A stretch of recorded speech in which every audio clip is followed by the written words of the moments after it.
Hey guys, Jonathan Lee here again. Did you know that you need to start your tomato seeds 6 to 8 weeks prior to the first frost? Well, in Georgia, it's mid-February. It's a perfect time to start your seeds, so I encourage you to get out there and do it.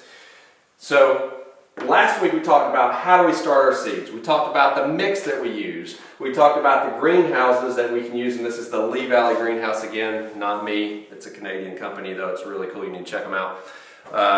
The seeds, heirloom versus hybrid. So that's kind of where we left off. So this week we're going to talk about what do we do after the seeds sprout. And as you see, my seeds have sprouted, but when they first started sprouting, you have to crack the lid a little bit of the greenhouse or they'll get really leggy. And what that means is that they'll have really skinny stems versus thicker stems, which you want the thicker stems for these heirlooms, especially because they're very heavy tomatoes and you want the plant to be as strong and supportive as possible. So I encourage you to get a heat map as well, because the temperature of the soil needs to be about 70 to 80 degrees to germinate correctly. So this heat map, I start my seeds in my basement, so it's a little bit cooler in my basement, and especially this time of year. So I put a heat map underneath, and that will actually increase the temperature about 10 degrees. So heat maps, you can get them for about 20 bucks on Amazon. They're very, it's worth the money, because your seeds will start quicker and they actually will grow the roots deeper. So a heat map's does well. The next thing is the type of light.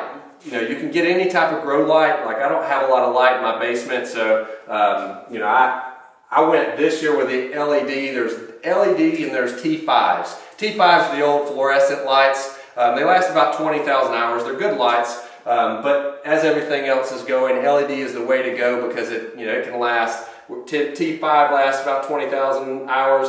The LED lasts about 50,000 to 100,000 hours. So, and it's a full spectrum, which just means that your plants are going to get everything that they need to grow. Just like you're going to give your kids their vitamins in the morning, their multivitamins, this gives the plants their multivitamins. So I really like this LED. I can't wait to see how it grows the plants this year.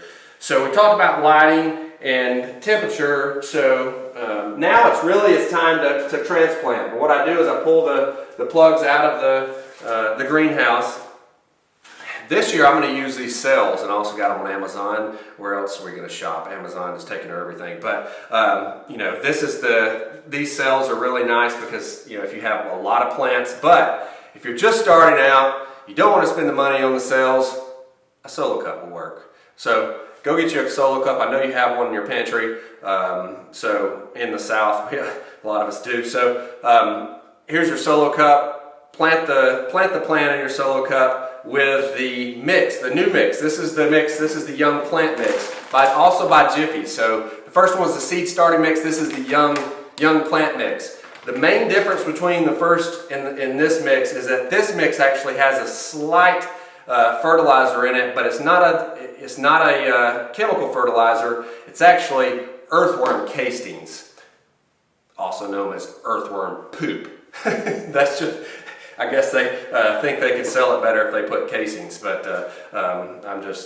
but anyway, my sons actually, they love digging up worms and putting them in the garden. Worms are a really good thing for your garden, because it will make the soil really rich.